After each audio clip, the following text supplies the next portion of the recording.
to you in the pre-show because it's of such a positive nature. We really don't get enough positivity here on THC, and we've also talked about this kind of thing before, but it looks like Utah is actually doing something for the poor, surprisingly. And this isn't actually from The Onion. This is like a real story. So let me read this to you from nationswell.com.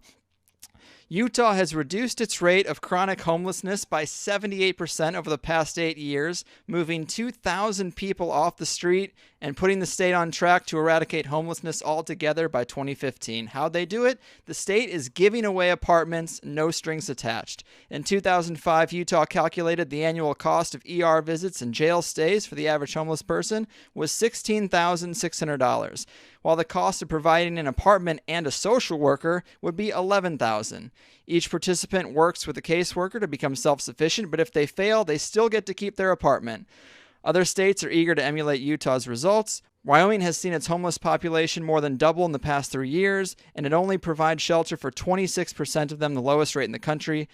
Blah, blah, blah. There's no telling how far this idea might go. Isn't that some inspiring shit? That's the ultimate shit. I mean, I feel like they've been tuning in and they've been reading my blog and they're onto it. I mean, there's been so many memes ever since Occupy about this concept of peopleless homes and homeless people. And in fact, we have more peopleless homes than homeless people. And It just so happens I'm situated in a particular house that I live in where both of the neighbors are vacant. But the way the system is set up, people just own houses and leave them vacant. And this is a system that it's hilarious that it's actually cheaper to pay for their rent and a social worker. And in St. Louis, there's, plenty of homeless. I don't even understand how they survive the cold. But in talking with them personally, they say that a lot of times they just get picked up and dropped off by the cops at a different location. Just kind of like shuffled around. And so, something else they don't factor in that cost is that cops are just paid to be on the clock, moving around homeless people and jailing them. And this is a sweet solution. Well, this is so in line with Venus Project type thinking, internet type. This is like an internet idea, really, to me. All those ideas of low cost and providing things to people for free, that we never had that in culture before the internet. Then it was music was free, and we're like, holy shit, like you can just get anything, any music, and then it's movies, and now we're just giving away homes. Yeah, the internet helps connect the dots, and it helps connect the networks, and it makes ideas really simple and easy to understand. It reduces them to like the easiest terms. Right. And obviously housing, we're not torrenting housing, but the idea that the internet, I think, has led people to come to, the conclusion that people have come to is that by someone else getting something, you're not losing anything. So it's a net win. We should all want everybody to have what they need. And before the internet, I just don't think that was around. It was kind of like, I'm going to get mine, dog eat dog. And that culture's still out there, but the internet culture, I think, is kind of turning the tide on that. Yeah, it's more of a cooperative. It's more of everybody's individual perspective is valued rather than shamed.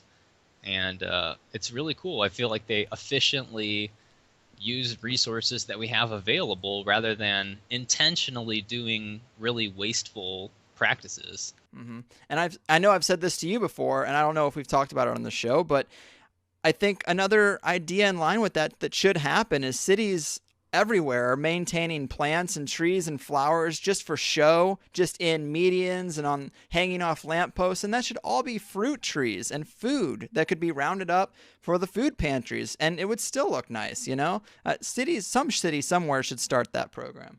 Yeah, edible landscaping. I don't have the link for it, but it's one of these Facebook stories you see a little blurb of. But I heard that I think Seattle is doing a food landscaping like that, like what you're talking about. So at least there's going to be one in theory. Oh, that's awesome. Another story I wanted to talk to you about, a little juicier one, something that you told me about that you had posted on my wall. It really got me going, is this story about Clinton, Bush, and Obama all visiting Africa in the month of June to pay homage to a new reptilian archon-type being who's descended down into Africa. And, people in the conspiracy world are saying it's Marduk. What do you make of this shit, man? Well, let me just first say the source I got this from is Veterans Today, and this is part of an article series on the super secret space project. And it just so I don't even know why. Like, it just so happens I clicked on what are the weekly top 10 articles. And this is one of the weekly top 10 articles, but this article is actually old. I think it's from like a year ago or something Right. like that. There's 11, at least 11 parts in the series, and this is part 3. So this thing about Marduk returning, it's really about his return because I did some research, and he is a Babylonian god, a Babylonian head demon, the chief and strongest and most badass, hierarchy of all of the Luciferian demons is Marduk. Damn. But Marduk is like this is kind of a cult shit. It's kind of a cult, but they say Marduk is a bit of a legend because people question, does he exist? Does he not exist? Well, we're talking about demons here anyways, but they're saying he does exist now because he has made a return. And so it is very coincidental that all these the two most recent ex-presidents and the current president, they're all going to Senegal, Africa. Nobody pays any attention, no big deal, but it's really intriguing, definitely. My interest was piqued. Well, the reason I think it's cropped up recently is I tried to find other sources for that same story, and there are other websites and other conspiracy researchers that are claiming that the death of Nelson Mandela is totally fictional, that he actually died months ago, and that they've just used this time to put the news out within the American bubble or the Western bubble, because people in Africa aren't going to have any fucking idea when we get the news of Nelson Mandela's death. But apparently it's providing a catalyst for more high-profile elites to visit that area. It's giving them a reason, an excuse, a convenient excuse to be there because there's something going on with this Marduk character. He's calling in his sheep or something like that, and they all have to go there and do some, blood sacrifices. The usual shit. I want to point out one intriguing thing that he says about this and the way Marduk, this character, if he does exist, is playing this whole thing out. And maybe he's like what Jay Weidner calls an archon. Maybe he's one of these fourth dimensional. He doesn't actually have a physical form, or right. Maybe you go talk to envoy of Marduk. I don't know how this shit works. I don't have black cosmic clearance or whatever. I'm not Magic 12. But perhaps Marduk issues orders and what he says goes. Yeah, it's definitely possible. But man, the deeper you get into this weird stuff, I've also heard, also in some of those articles, they're talking about Edward Snowden currently has some information that involves Africa and some type of non-human entity. I've also heard that he's only disclosed 2% of the information he actually has. And then, of course, we have John Rappaport, who believes the whole thing's a scam anyway, which I kind of tend to believe if it's getting so much press. There's no one who doesn't know Edward Snowden's name, and to me, that's the first sign of a false story. As odd as that sounds, as backwards as that sounds. But dude, I want to also bring up, since we're talking about the funeral, this big globally televised event, and there's Obama speaking because, he's black, so, black leaders got to rep each other. But who was the sign language guy and what was going on with him? Have you researched this? I have not researched it. I've definitely read the headlines. I've seen some small articles. Apparently, this guy he's been accused of murder. He's a con man. He seems to be like some kind of catch me if you can type character who just fakes his way through shit. I don't know if you concur or not, but that seems to be the case. And he's apparently faking that he knows sign language. And of all places, why on earth would you think you'd get away with it at a presidential speech? Obviously, you're going to get called out. But another eerie thing is, if we're so worried about the conventional idea that the president is the leader of the free world and his security is of the utmost importance, you're letting a guy who apparently forged his way in, who's been accused of murder in the past, you're letting him in arm's reach from the president. Like, there's something really weird about that. I don't think that was an accident. I don't know what it was, but yeah, I don't think it was an accident. Here's my take, and it's not really my take. A lot of people have come to the same conclusion because the story is so bizarre. Here's this guy he's been made out, just as you said, as a con man or as a fraud. Okay, he's being scapegoated. He's being Lee Harvey Oswalded. And what was Lee Harvey Oswald but, he was the fall guy for the assassination. And this guy is very likely to be a ritualistically trauma-based mind control victim. He said that he is schizophrenic. He hears voices. He was seeing angels, he says. Angels. We're talking about Marduk and demons. This guy's talking about seeing angels. Same thing. And he is hallucinating and schizophrenic. He's within arm's reach of President Obama. There's all this confusion after the fact about how he was positioned the way he was. And some people are alluding to the fact this was a foiled, for some reason it didn't go down, assassination attempt on a very public stage. And, assuming that there is a separate faction from Obama's faction that would do that to him, assuming that, it must be scary for Obama to be that close to a guy. There's a lot of this going on recently with the stenographer going crazy and just shouting out stuff about Freemasons and God, and we never got the full story on what she actually said in the Congress room. Like that audio, right. What they quote her clip is actually from what she said in the elevator. So now there's this dude with the sign language, and he's like, all these different versions of the story came out, and it was like, it's so weird. Like, what are you talking about?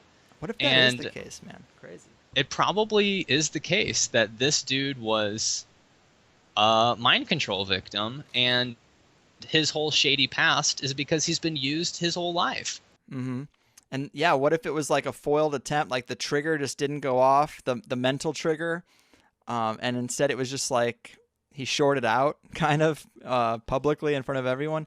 Or maybe it was just a scare tactic to get Obama back, get his priorities back in line. For something. I mean, that's possible, and then another possibility is that it was so perfectly planned, and it actually did happen. They actually got him there where he was supposed to be, and the stage was set, and there was some form of divine intervention that prevented that timeline. It's like preventing the reiteration of Kennedy's whole event. They're doing a killing of the king ritual when they're talking about the dead former king, and I wonder what date that happened on. Yeah, we'll have to have Michael Tessarian back on to divine the astrological meaning of all of this. What if it was on 12/12? That's 3/3. I'm not sure when it was. Yeah, it's tough to track down the exact day. Maybe it was December 10th, but man, if it would have been on December 12th, that 33 would have been really fucking symbolic. 33 on 2013. Stack those digits. I guess nothing did happen on that day. I don't know. Maybe this all bullshit. But that whole Marduk thing kind of reminds me of the old Eisenhower met with aliens story, He had to sneak away to go have this secret meeting with a non-human entity.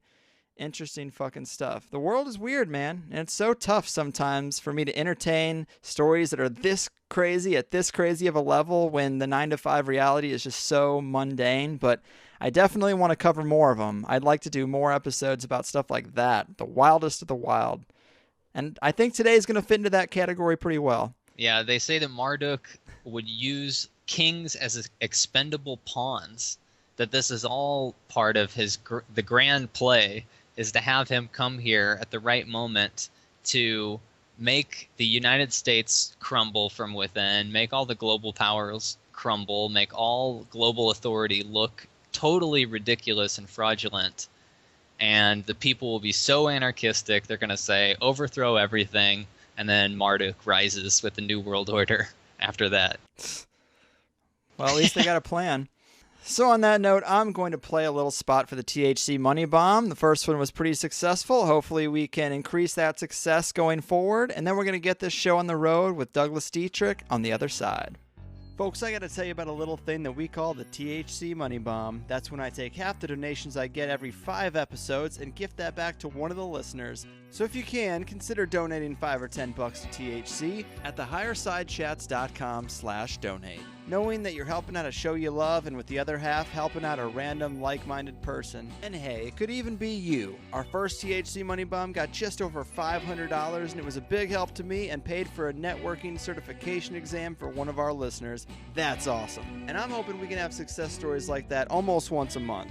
Look, I love analyzing the multitude of ways we're getting fucked by the global elite, but we have to do more than just talk. And that's why with this little weekly show that comes out for free with no paywalls to the second hour, no subscription fees for the archives, and no long rambling ads, besides this one, hosted by a broke guy with a soul-crushing 9-to-5 job, has worked out a way to make a helpful financial impact in the lives of the listeners before it's even at 100 episodes. What does conspiracy mogul Alex Jones do for people? What does joining the local Zeitgeist movement chapter do for anybody? Yeah, this isn't going to change the world, but in a society where most of your money is fueling wars you don't believe in and feeding corporations that are actively undermining you and your health, you can make sure a couple of bucks a month feeds a machine that's on your side. And we might create the newest and most effective model for all podcasting monetization in the process. So ask the other shows you listen to why they don't have their own. And to keep this kosher, if you can't afford to donate even $5, then send your name and contact info to me, Greg Carlwood, at P.O. Box 635223, San Diego, California 92163, and we'll put you in the pool anyway. No donation necessary, but the more we get, the bigger impact we can have, and that's what we call the THC Money Bomb. Boom. Okay, everybody, for people who have been with me a long time, you know I don't have very many repeat guests, but I've had so many requests to have Douglas Dietrich back on the show that I couldn't just ignore them. When Douglas was first here in episode 52, he talked about his background as the man who ran the incinerator at Presidio military base, where he burned many secret documents at the request of his commanding officers and was also on the premises during strange rituals and the raping of children at the hands of Michael Aquino and his Satanist crew. It's a great episode if you like to go back into the archives and hear about the stuff Douglas has been blowing the whistle on for years, but today I brought him back to discuss some of his latest research into what's happening in the global stage now and what we should be expecting from the global elite in the coming years. Douglas, welcome back to THC.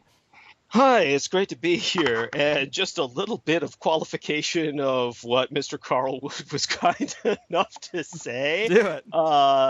For the sake of preventing litigation, which has already been threatened multiple times by Colonel Dr. Michael Aquino. I was present at rituals which were performed. The baby raping, however, is alleged. That is alleged by other people than myself. But what I can guarantee you is that babies were indeed raped, because that was part of the reason for the closure of the Presidio military base, which was one of the most important bases in the constellation of American bases worldwide. And Gotcha. The United Nations is an organization of war per Title 42 of the United Nations Charter. In lieu of a constitution, they have a charter, and therefore what I was dealing with was not just Department of Defense military records, but United Nations military records. It's very important to emphasize because... Fair enough. Yeah, and beyond that, just to address the baby raping again. Please do. For a bit. Thank you. Yes, I know it's such a compelling subject. By the way, I'm not being sarcastic. This is horrible. It's a horrible subject, and the only reason that I myself often people complain about the fact that I relate these subjects with an enormous amount of detachment and callousness, and they find that highly offensive. And I do need to emphasize the fact that I have scar tissue on my soul. If I were not this detached or callous, I truly would be institutionalized at this point. Fair. And if I don't have a extremely black sense of gallows humor and morbid chuckles every once in a while about the absurdity and the surrealism of what I speak, then yes, I would be crying and screaming the majority of the time, which apparently I do in my sleep anyway. But the point that I was making about the child daycare center at the Presidio military base, the person that I can definitively say was literally raping children was my high school teacher, Gary Willard Hambright, who was indicted by a federal grand jury of assaults on no less than 14 children, all of whom were under 4 years of age. He would have been indicted for many, many more had he not died of AIDS while he was on trial. Now, the end result is that apparently half a thousand children were infected with AIDS at the child daycare center, as well as infected with gonorrhea, Good syphilis, God. chlamydia, any other number of sexually transmitted diseases. Now, simple logic and medical reality bespeaks to the fact that no matter how much of a scumbag my high school teacher was, there is simply no way that he could have, shall we say, been a carrier of all of those diseases and still remained ambulatory, let alone able to sport an erection. Right, right. So obviously, there were many other people involved in molesting these children. Now, to clarify, the children were asked to describe their assailants, and the people that they described most often and in greatest detail were Gary Willard Hambright and Lieutenant Colonel at the time, Michael Aquino, and his wife, Lilith Sinclair. Now, again, all of these descriptions were dismissed when they were bringing the evidence that called the federal grand jury to indict my high school teacher. It was based on many other bits of evidence that would take literally a 2-hour interview to go into, and right. extremely technical, and there's no point about going into it. The bottom line is he was indicted. Fair. We definitely covered a good amount of that in that last episode, and it is fascinating stuff. But man, I've got to ask you about some of these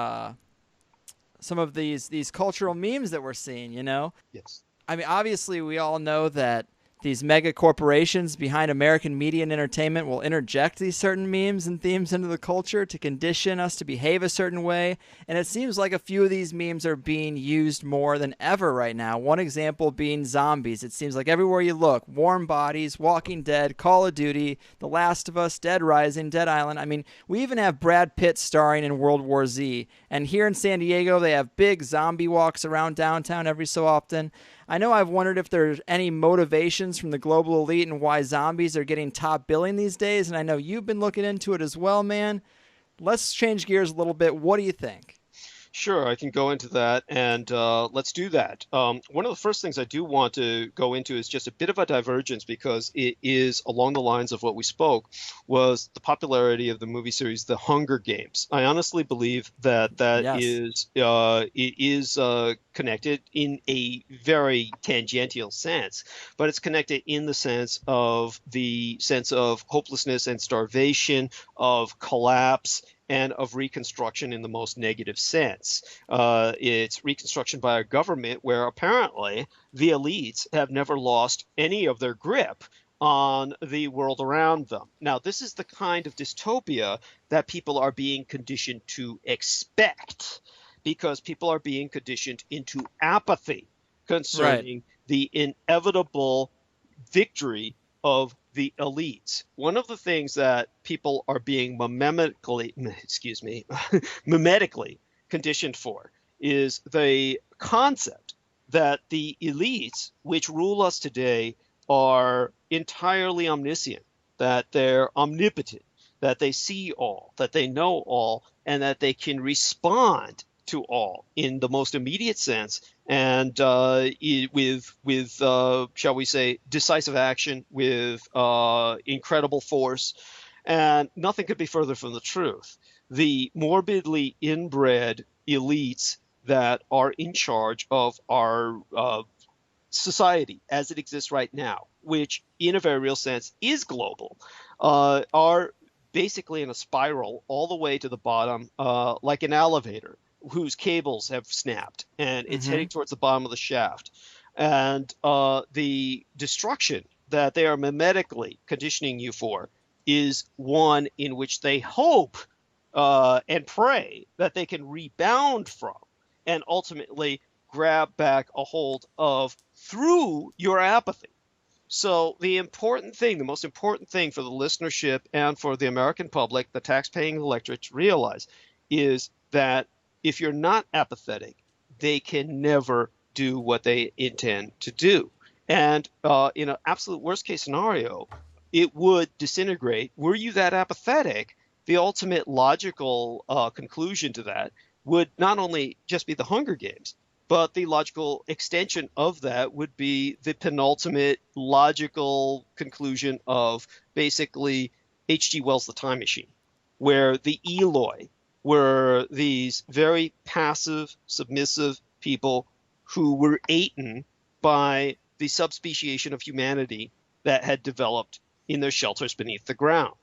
And that was ultimately the message of H.G. Wells's novel, The Time Machine. It's very important to remember, by the way, that H.G. Wells was an ardent communist. He visited the Soviet Union. He personally was interviewed by Joseph Stalin, and he was very much a convert to the Soviet style of communism. He actually helped to conceptualize and design concentration camps that ultimately formed the backbone of the Gulag Archipelago within the Soviet Union. Now, when he came back to Britain, he was given full hand to basically run the British media machine, and he produced what became known as The Shape of Things to Come. Now, when he produced that movie, The Shape of Things to Come, it was a cinematic flop. But the important thing to remember is, and that was what probably saved Britain from literally going Soviet.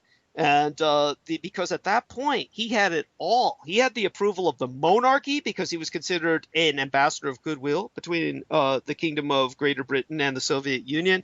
He was considered an international figure. His money, proportionately, that he was earning was beyond that of Stephen King, if you could believe that, which means he was like a multimillionaire.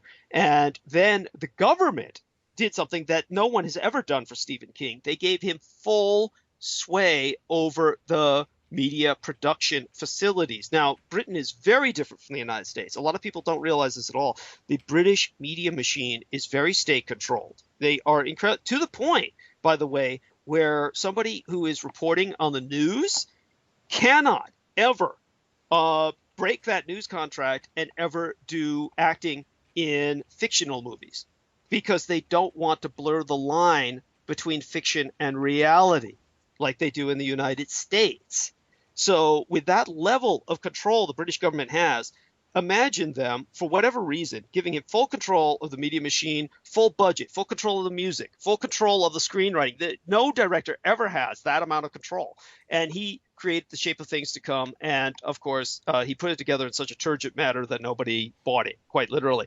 But the point that he was making with his time machine was that the elite would ultimately retreat into shelters under the ground, degenerate by morbid inbreeding into a race of troglodytes that would literally be feeding off of the Nordic, Aryan, golden people above who had grown quite diminutive from lack of conflict and quite sedate from being fed all the time because, like cattle, the Morlocks below were feeding them.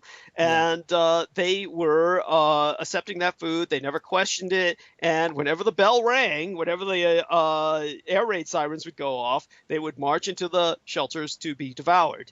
And that is ultimately what our elite is programming you for, to be apathetic as the Eloi.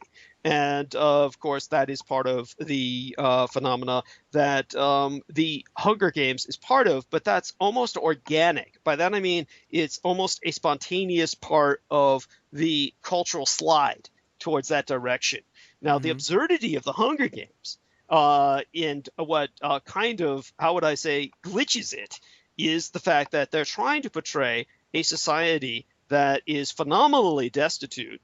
And, of course, you get the situation where people are starving. Now, if you ever take a look at a society where people are truly malnourished and people are starving at a regular level, you get not so pretty. Well, it's beyond that. You get very few people who are capable of athletic survival. And the whole point of the Hunger Games, logically, now, by the way, it's a very good film. As a drama, it deserves its attention that it's getting as a series of what I'll call teenage girl coming-of-age films. Right. My favorite genre. Yeah, there you go. Up there with Crouching Tiger and Hidden Dragon. It's about empowerment for young ladies. All of that is extremely important and should be applauded. Now, the reality of the survival part, when they're tossing them all against each other in the ripoff of Battle Royale from Japan, which is a series of manga or graphic illustrated novels that were turned into textual novels that ultimately got ripped off and turned into the Hunger Games.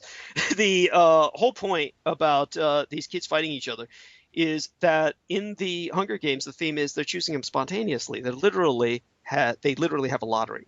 And so they're choosing all these kids so randomly that the overwhelming statistical chance of them getting anyone who's capable of walking a couple of miles, let alone somebody who's capable of putting up a fight, is absurd. As a matter of fact, the whole point of the Hunger Games is that girl is their first volunteer. That is said in the film. Everybody else had been basically drafting. So they were going to draft her virginal, prepubescent younger sister, and she volunteers to put herself in her place instead. Now, everybody, by statistical chance, would have been like her younger sister. She would have been facing a shall we say, a front of enemies that would have been like that. Just statistically malnourished people who are cannon fodder. Now, suddenly they bring all these people in, and the people are interviewed. They're interviewed before they go before they're thrown into the pit, so to speak, into the Coliseum, into the fire, into the contest. And all of these people are attractive. They're all charismatic. They all speak without a hitch. They all are able to express themselves and even express aspirations. Now, what kind of aspiration would anyone express if they've been starving all of their lives? Right. Like, hey, what do you want to do with your future? People are interviewing them. I mean, the first thing they'd be saying is, "Oh, I want to eat," or I hope someday I get enough strength though, where I can get an erection up, so there's enough, so I can get laid. Instead of, most of the time I faint when I get one because I don't, I'm so malnourished, or something like that. Oh my God. Yeah, exactly. Then they throw them in to this kind of like training pool, and they're like throwing knives, they're hitting targets, they're like, and people say, oh yeah, well, they've been out and hunting, they've been foraging, they've been, well, okay, that would make sense. If you have a cadre of people that are hunting and foraging for everybody else who's starving, and they're doing this illegally as basically poaching. If they're doing all this, then the chances are the lottery's not going to pick them. But the movie makes it look as if the lottery somehow magically takes all the studs and all the Amazons out of these starvation camps and basically brings them into a contest with each other, when in reality, if they're doing the statistical lottery bit, they would be dragging in a bunch of starving, half-dying people. And not only that, just the bizarre skills that they have. The one guy with the camouflage, I mean, I love that part, and I do have to dwell on this because he's painting himself with the camouflage, and of course he later on becomes a talking rock and shit. And the point is that, spoiler alert. Spoiler alert, I'm sorry. Douglas. Yeah, that's not a spoiler. That's not a spoiler. God, that's like, you think you're flashing back to HR Puff and stuff or something. At any rate, with the talking tree, that's all. Anyhow, the point with this guy is that he's painting himself, and he says, I used to be a cake maker, and I used to put the frosting on cakes. Now, cake is not all that unbelievable for a starving mass of people, because cake is just lard. So, it'd be like Krispy Kreme's donuts. It's 100% fat content, which is what Krispy Kreme donuts are, by the way. I'm not exaggerating. They are 100% fat content. So it could be something like that, where he's just taken all the reject fat from the elites' disposals, are sent over to the starvation camps, and they can make cakes so that they can fill their bellies. And by the way, that is exactly where Marie Antoinette was coming from when she was told that all of the starving masses had no bread to eat. She said, well, let them eat cake. That was what she was referencing, was the fact that it is so easy to take lard and distribute it, and she couldn't understand why the distribution system had broken down. And but then the question comes is, why is he decorating the cake? Okay, now you've got all these starving people. They're just going to eat anything. The most There's a lot of plot holes in this movie, Doug. I didn't even know this. Yeah, but well, that's because a lot of Americans really aren't that familiar with starvation. I mean, one of our biggest problems in the world is overweight, right? But so when we do get to this point, and we'll come to that point, that is what your government is preparing you for. That brings us back to the zombie phenomenon. That brings us back to survivalism. What is it that the government is most preparing you for, aside from apathy? You have a lot of people who, I hate to mention this name, Alex Jones. A lot of these people get up on air, and what do they do every day? They tell you the government can do this, the government can do that. They can put you in concentration camps. They can take you in a train by mass and evacuate entire cities and relocate the populations. Okay, they can't even do that. They can't even pick up a phone. There's no way the government is going to be able to carry out anything. As I've said before the last time, and as Kyle and Mr. Carlwood are achingly familiar with, the one thing I keep emphasizing is that if anything gets done in our current system, it is literally by accident. I consider it literally a religious miracle that the government is even functioning.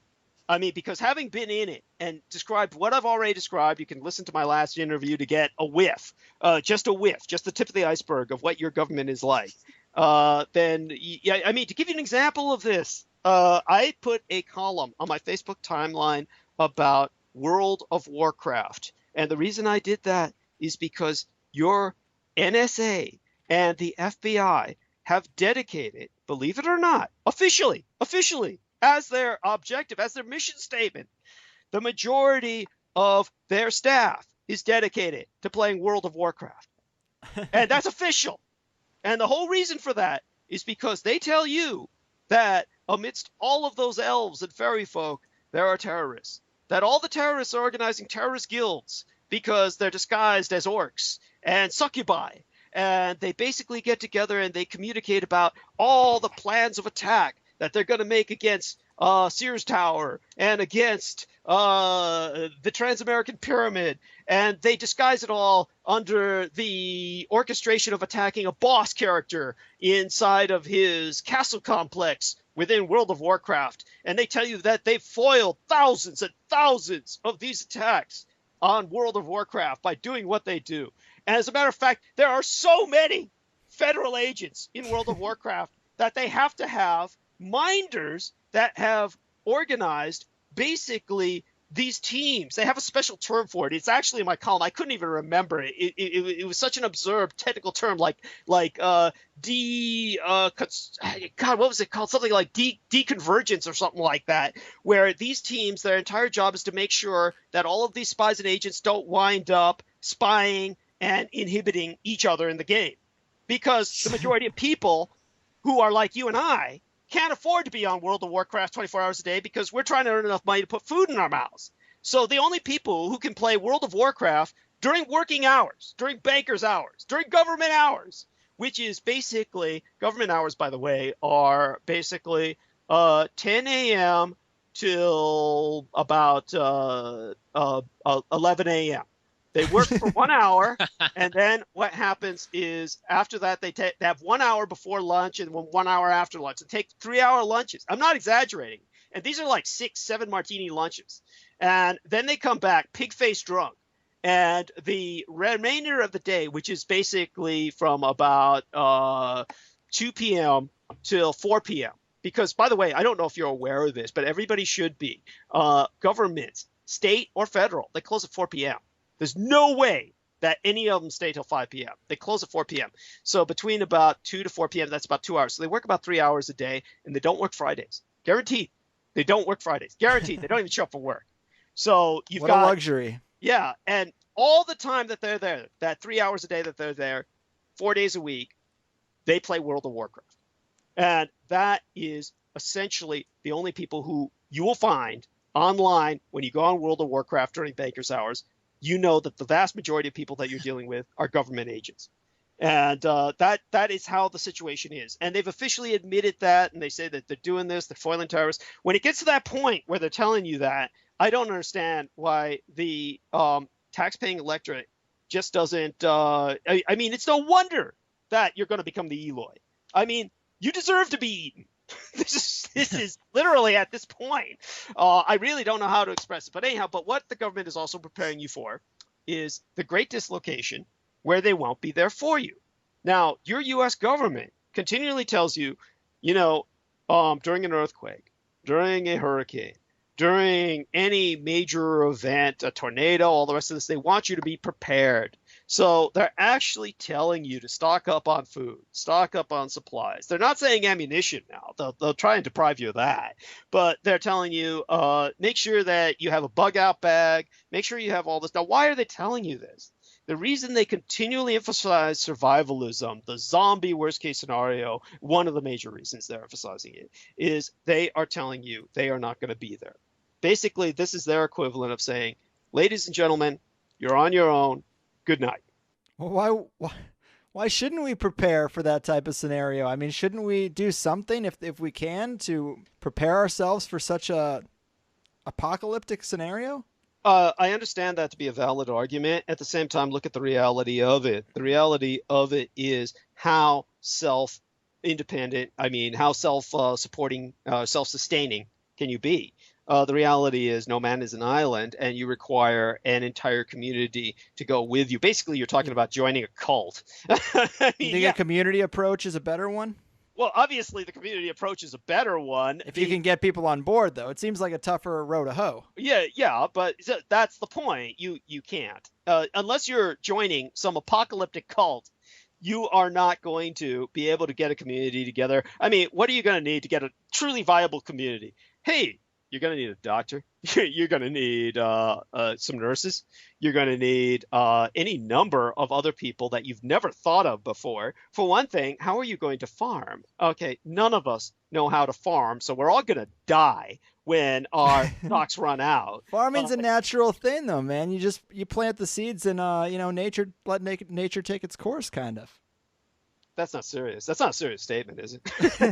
You can't possibly be serious. No, I mean, please. It's more complex than that? Yeah, this is obviously a gentleman who has never farmed before. Not anything legal. I was born in China, by the way, and I appreciate the nothing legal joke, by the way. That's a good one. I like that. We have entire pot farms, of course, in people's apartments here in San Francisco where I live. You're preaching to the choir, man. Yeah. So the hydroponics, the hydroponic approach, by the way, is doable. It is workable. It is viable. I hear you. And so that is a wave of the future after billions die off first. But the reality is, of course, that again, to go to the China analogy, I was born in China, and I was born in the Nationalist Republic, which had relocated to the island of Taiwan. That's commonly known about anyone who investigates my background. Now, the reason it relocated to the island of Taiwan was because it had lost an incredibly apocalyptic civil war with the communists who overswept the mainland. One of the reasons that the communists won was because the Chinese Civil War, in its most cynical, shall we say, interpretation, its most cynical filtration, was literally urban gangsters who were the nationalists, who were the capitalists, versus rural bandits, who were the communists, who were the peasants. Now, China had been an agrarian society for countless thousands of years. So 90%, well over 90%, literally statistically, I would be safe to say around 97 to 99% of the population were rural peasants. So it was inevitable in terms of sheer numbers that the communists would win when they became the rural bandits who rallied the peasantry. Now, the small amount of people who lived in the cities were totally dependent on riverine supply. So whoever dominated the rivers became the dominator of the economy and logistics of China, because all the food was transported by the rivers, all the supplies, that was inland. Aside from the inland, you get to the coast, and overwhelmingly China's economy is based on the coast. So these were coastal cities that were supplied by boats and shipping from the outside. Ultimately, they all evacuated to a large island. There are about 100 islands in the Taiwan Island group, but one main island that I was born on in its capital, the city of Taipei.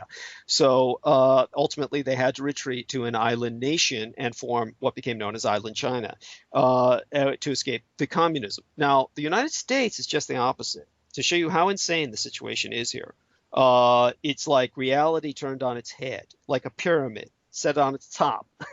It is basically a situation where it's just the opposite. You have 99% of the population functionally living in the cities, and less than 1%, something like 0.5% of the population, is farming. And almost all of that farming is dominated by agribusiness, by major corporations who hire illegal immigrants to do the picking.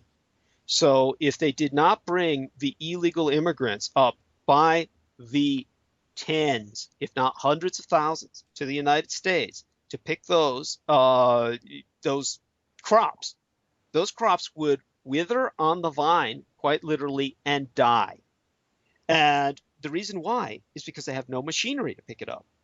Now, I personally knew somebody who had a double major in both artificial intelligence and electronic engineering. And his thesis, his master's degree thesis, was one about artificial intelligence to design to work automated assembly systems. In other words, self-aware automated assembly systems.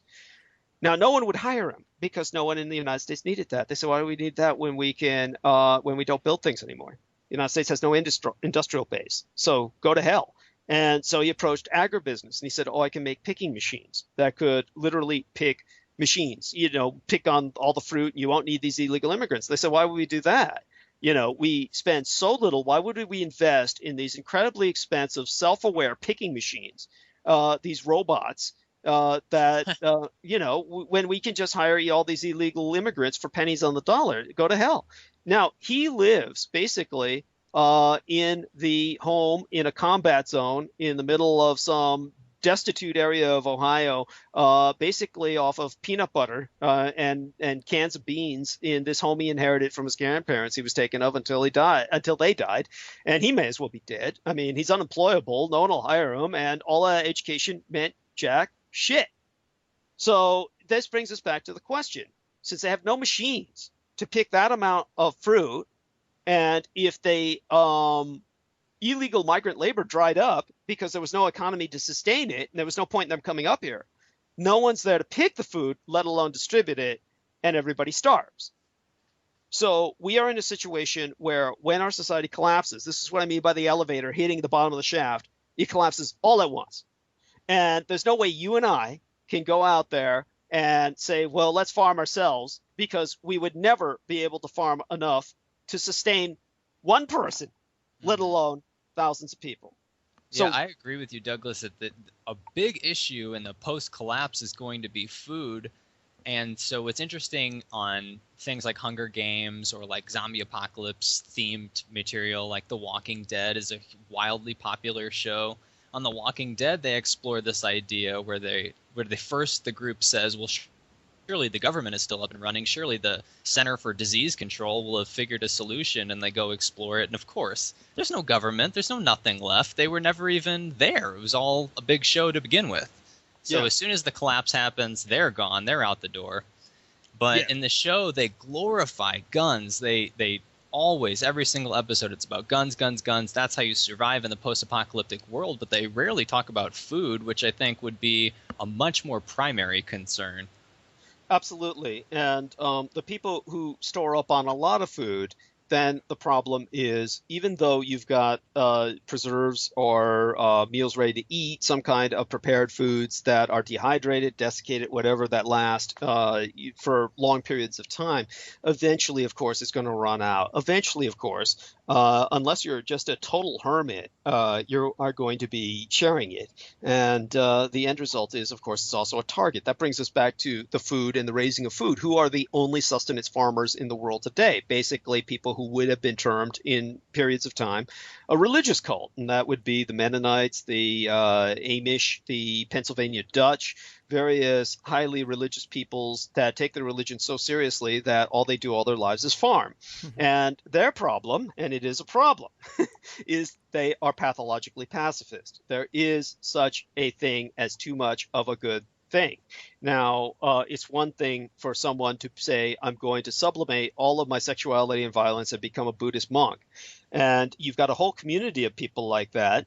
And even in China, where they had thousands of years of culture, they dealt with bandits, they dealt with warlordism, the phenomenon of warlordism, they dealt with civil war, internecine conflict for centuries at a time. These Buddhist monks became Shaolin monks. They became martial arts monks because they weren't going to go down without a fight. They learned that you are not going to live as a pacifist unless you are willing to kill and die for your pacifism. And there, in reality, is no pacifism in any other way unless you just lie down and die, which is kind of the apathy the government is preparing you for. There's 99 apocalyptic problems, man. Yes, and that brings us back to why the zombie meme. Why is the zombie meme so important? Why is it so obsessive? Why is the government shoving it down your throat? Now, anyone who thinks the government is not pushing the zombie memetic is sorely misguided. They are truly naive because it has been the CDC, it has been the Department of Defense, it has been the Surgeon General, it has been the people involved with Fort Dietrich that have put forward campaigns and ads you can find on YouTube, which are government and officially approved, talking about the zombie apocalypse. Now, I'm sure that both of you gentlemen are familiar with that. Yes, here in San Diego, they actually had some military drills where they actually were apocalypse zombie attack drills, and people thought it was highly suspicious and weird why they would be preparing for that. And we know about the way drills coordinate with real events. We've seen it before. Yes, absolutely. And so we do want to very much emphasize that when the government, which may not be in any way, shape, or form omniscient or even functional, the one thing that you can get from the government is when they're not outright propagandizing you, when they're coming at you from an almost nuanced fashion, which even though the zombie meme is hardly nuanced, it is something that basically is pumped and pumped relentlessly, pretty much 24 hours a day. Why would they be doing that? Because for them, that's a bit more subtle than the government message campaigns that they usually throw out. And the reason why is because, of course, zombies are quite real. Now, they've known of this for quite some time. And, of course, they've been dealing with the reality of it for quite some time in terms of trying to manufacture zombies. Really? Yes, and that, of course, the question would be why and all the rest of that. So that brings us to the reality of zombies from a number of different levels. Now, the traditional zombie, the Haitian zombie, which I don't want to overdwell on, or the prion zombie, which I don't want to really overdwell on, the question ultimately for this discussion is why? Why are they banking on the dead? Why are they investing in the Walking Dead? Why are they concerned about the fact that the Walking Dead might go out of control? Why are they buying all of the ammunition, which is meant specifically to take out zombies, which is, of course, the expanding bullet, the soft tip expanding shell ammo is that which they prize the most. They have been buying all of that up to basically take out hordes of bodily people. That is anti-personnel. By that I mean it's totally anti-physical body ammunition. The kind of expanding bullet with the soft tip that blows somebody apart doesn't work against a car. It's not meant to take out automobiles. You have other kinds of ammo for that. So you can't really effectively go through a car door as efficiently with something like that as you can with other types of shells.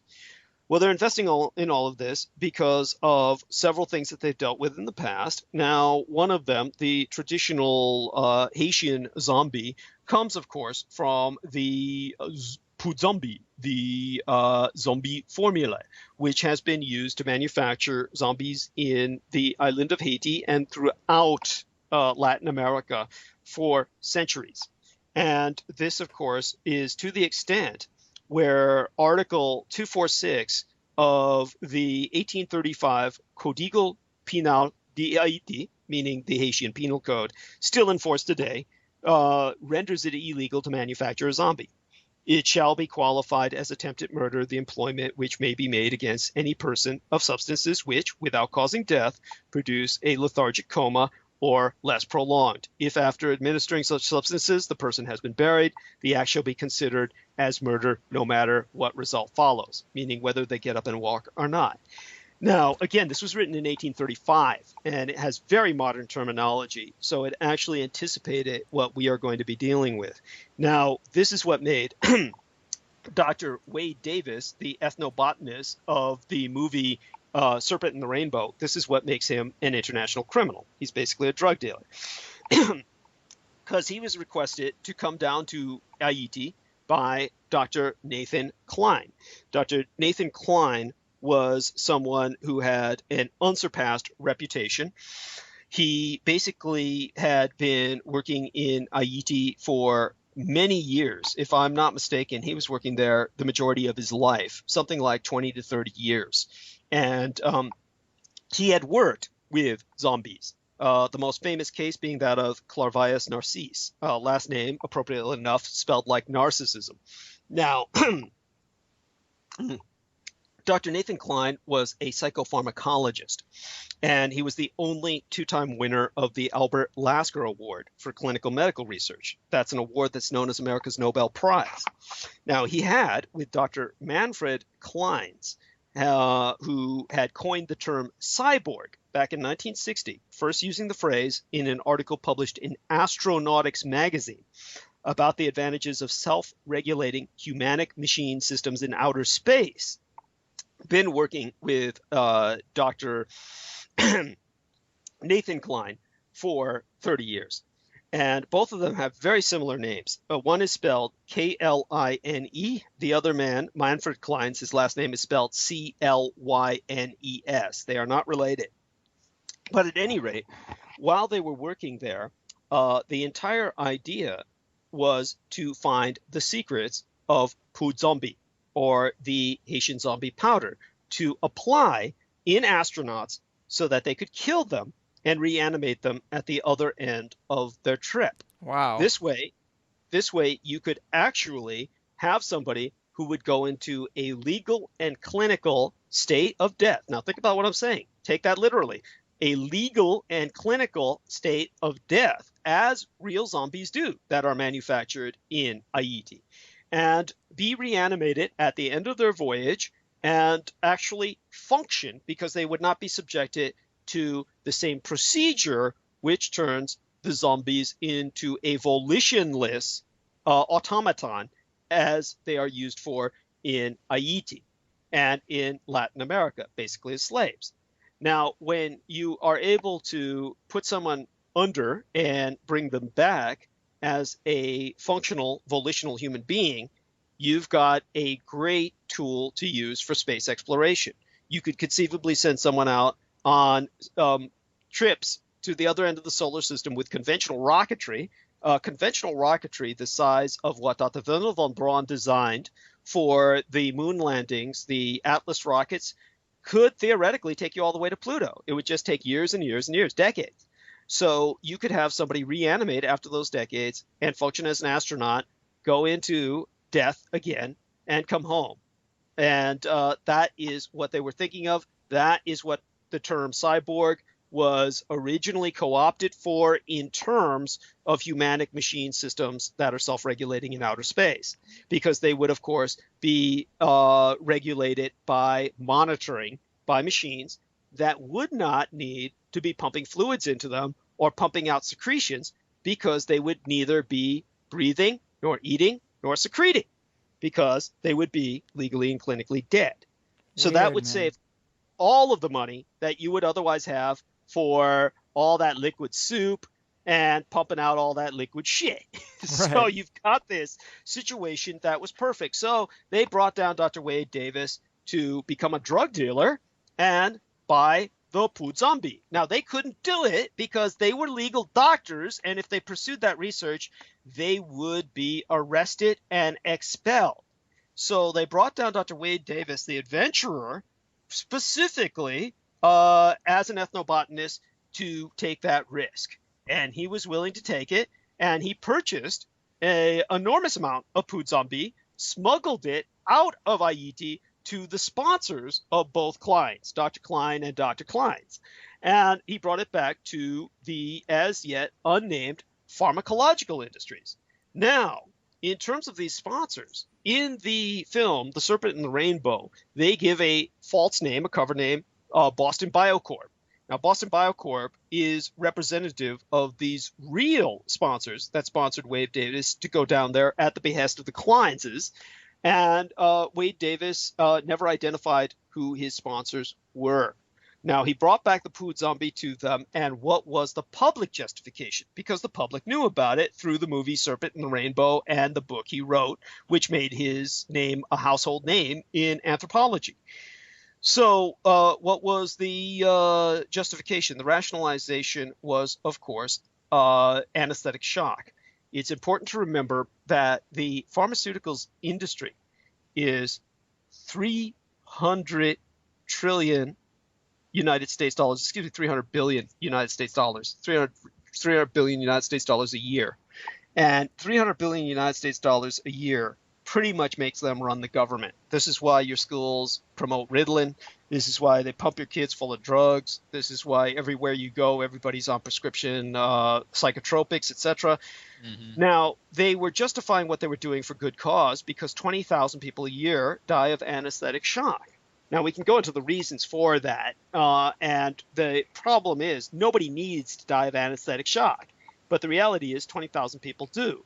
They said that they were pursuing the Poo Zombie because the miracle of the Poo Zombie is that the people who are put under not only are clinically and legally dead, you can bring them back.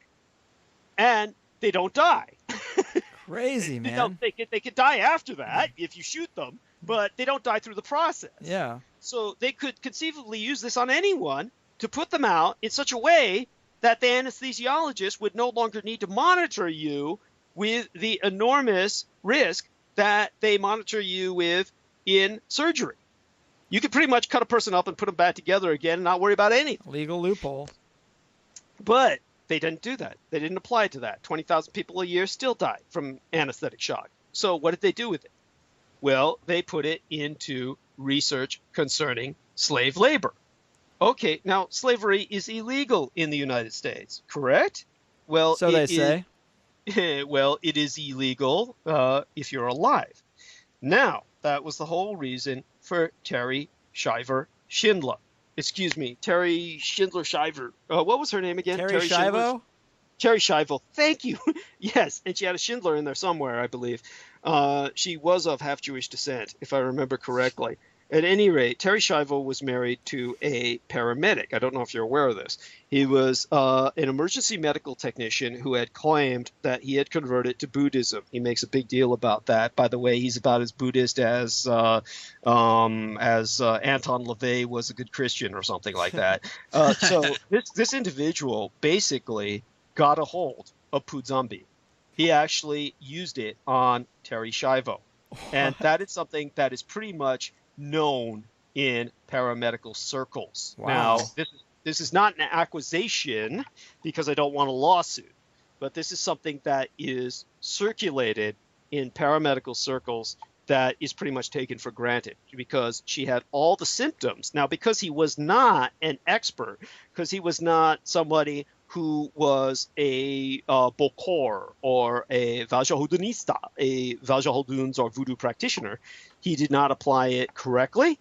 And instead of putting her into a legally, clinically dead state where she would have been buried alive and would ultimately conceivably have suffocated, conceivably, I'm saying, because she would not have been breathing. People who are underneath this influence of Poo Zombie do not breathe.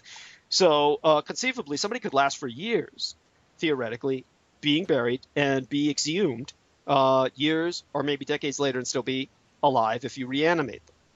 theoretically.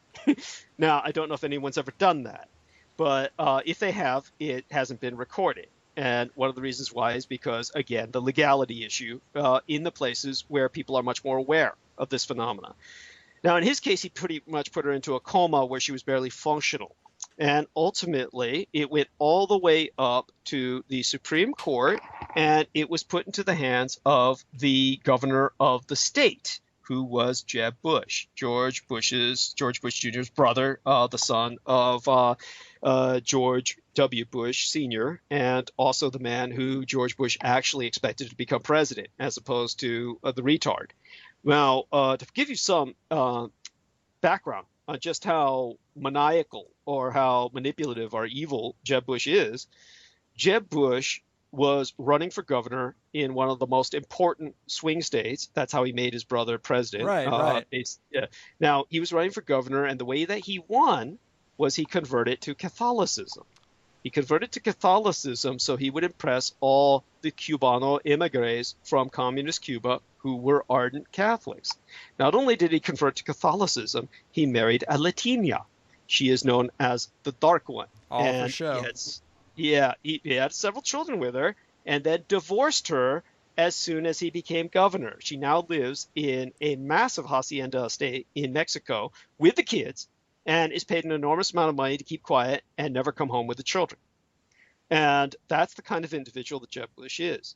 Now, all this got thrown in his lap, and he had the opportunity to provide a gubernatorial pardon for the death sentence on Terry Schindler Shivo, and he basically killed her. He said, go ahead and kill her. Now, why is this so important other than moral outrage?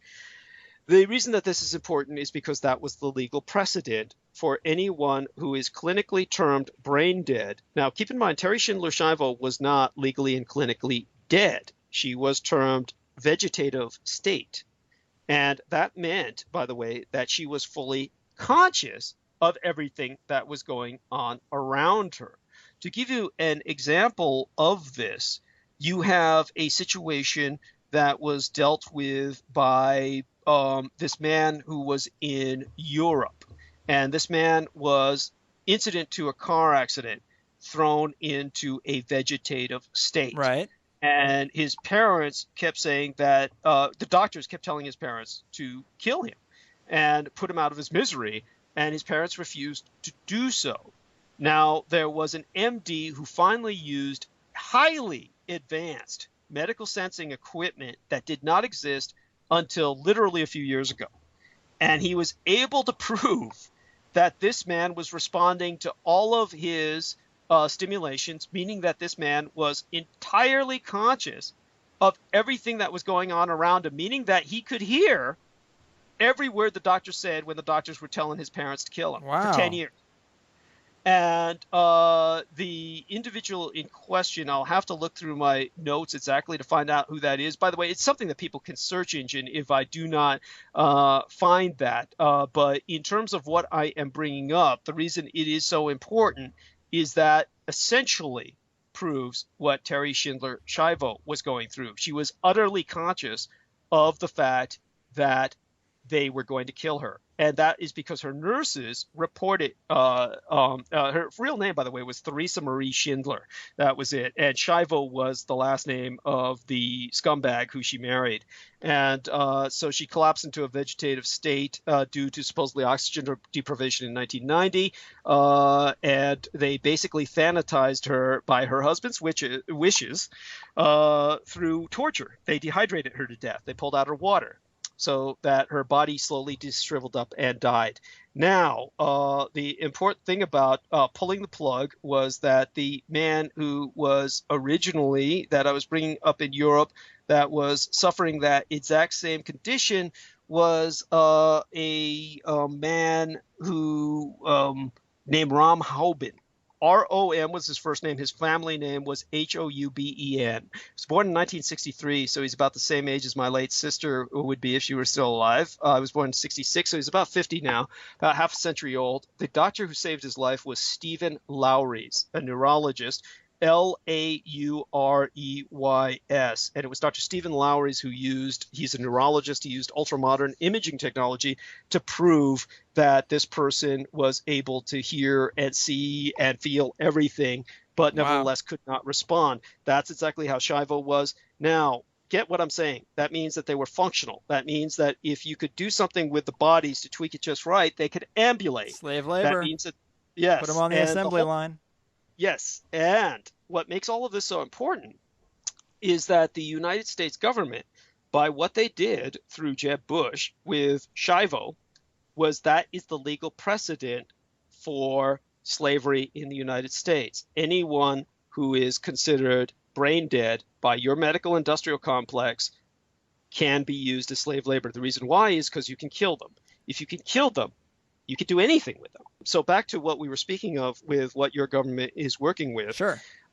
Biological researchers have gone well beyond using food zombie, the zombie powder that was retrieved by the ethnobotanist Wade Davis, by actually creating zombie cells in the lab which outperform living cells. Now, Sandia National Laboratories and the University of New Mexico have innovated a technique whereby mammalian cells are coated with silica to form near-perfect replicas. Now, these replicate cells, they're called silica replicates. They can survive greater pressures and temperatures than flesh, and they can perform many functions better than the original cells did when they were alive. Now, by painting the cells with silicic acid in a petri dish, the acid embalms the organic matter in the cell right down to the nanometer level, right down to the nano level of engineering. Now, the silica acts as a permeable armor. Now, all of this was publicly admitted by Michael Hess at the American Office of Public Affairs. This is your U.S. government talking, not myself. That means that the cell beneath can be used as a catalyst at far greater temperatures than normal. That means that the human body that has been treated thus is bulletproof. It would be like a zombie who is reanimated having been buried for many years near an asbestos factory. Now, heating the silica to around 400 degrees centigrade evaporates all of the protein in the cell, but it leaves the silica as a three-dimensional replica of the formerly living being. Now, the reason that this is so important is they found a way to destroy protein, which is, of course, the prion, the main source of rabid or feral zombies. Prion is an acronym for proteinaceous infectious ion. That is what turns a zombie, which is a volitionist Haitian kind of ambulatory machine, which is spelled Z-O-M-B-I. It tacks that E at the end and turns it into the zombie with an E that we all know and love through video games and movies that eats everybody, like a shark sniffing blood, going after everything around it. Now, this biological material that's been created can be converted into a reusable fossil, which could have uses in fuel cells, decontamination, sensor technology, commercial manufacturing. And the lead researcher's name is Brian Kaehr, K-A-E-H-R. And he's issued public statements that distinguishes these silicate replicates, these silicate replicate cells. They distinguish them between mummy cells and zombie cells. So he calls what they're creating zombie cells. They bridge chemistry and biology to create forms that not only nearly perfectly resemble their past selves, but actually outperform them. They can do future work. Do you understand what I'm saying? He said they can do future work. Wow. So that means that the creepy, hardened silica-based cells display internal mineralized structures with intricate features ranging from nano to millimeter length scales. So you'll be dealing with scaled, fireproof zombies. And the result is, why are they dealing with this? Why are they all moving underground? One of the reasons is the threat of course, the Yellowstone volcano. They do expect that to go at some time. That is inevitable. They don't know when. When that goes, the entire world around us changes. Also, we're undergoing enormous atmospheric changes that they think is going to make a great deal of our atmosphere highly flammable. Now, that might take a while to go into. If we don't have time for that today, we could do that in another interview as well. But our elites, the people who essentially run your nation and through its empire, functionally at the moment, however ineffectively and however self-destructively they run the world, even though it is in passing, even though it's transitional, at the moment we have an ultra power as opposed to a superpower, the sole superpower, the American empire. Now, these people who run your American empire are convinced we are going to enter a state of anoxic oceans, oceans without oxygen, and we are going to enter also a highly flammable methane-filled atmosphere, which giant clouds of methane released from under the sea, as they're being released right now, which are causing dead zones all over the world in the world's oceans. They feel that this is going to lead to another mass extinction. Now, the last mass extinction, by the way, was well over a 90% die-off. 97% of all life on Earth died 200 million years ago. 90% of all species were wiped out. They expect that we're going through that again now, and they're banking on the dead. They're going to stay underground, and while the atmosphere is flaming overhead and the oceans become stagnant pools of oxygenless water, they're going to have a labor force on the surface that will not burn and will not breathe. Wow. Well, that is amazing stuff. You gave us some really great things to look forward to in 2014. Great way to close out the year of 2013. Positive things all around. Double rainbow all the way across the sky. Merry Christmas. Yeah. So that's about our time, man. The hour goes by so quickly. Thanks for taking the time to do the show. Do you want to tell the people what you're up to next, where they can keep up with you? Are you making any appearances? What are you working on? Stuff like that? We're working on a lot. Most of that is in the hands of my adult supervisor, my manageress, Lorian Ann Fenton. Do contact her. Anyone who wants to set up any presentations or any interviews or anything at all, contact her at lorian@douglasdietrich.com. You'll find her email link, as well as what you can order to support me in the meantime until my books come out. And that will be at www.douglasdietrich.com, along with whatever updated schedule she's eventually going to put up there sometime in the near future. And right now, I've been pretty much plastered with the December month because it was the Pearl Harbor anniversary month. So I've been pretty much doing a lot of interviews concerning that. And we'll be happy to do an interview with you concerning the war sometime. That will be inescapable to touch on when we do talk about the alien invasion scenario, which they are continually pushing down your throats. So I want to thank both of you for having me and very much appreciate your listenership. And I do beg you, of course, to send me a link to the program whenever you get the audio. Of course. Solid, my friend. So there it is, people. You know, look up Douglas Dietrich if you want to have him on your show. He's down for bar mitzvahs, weddings, birthdays, the whole gamut. Yeah, that's right. I also play Count, the Count from Sesame Street, since I look just like him. I play that at kids' parties, but I hate doing that because I hate kids. Anyway, all right. Well, solid, my friend. We know what to look out for. Keep fighting the good fight, Douglas, and we'll talk to you in the future if we're allowed. Yes, look forward to it. You're the best. All right, and take care, everyone. Bye-bye. Bye.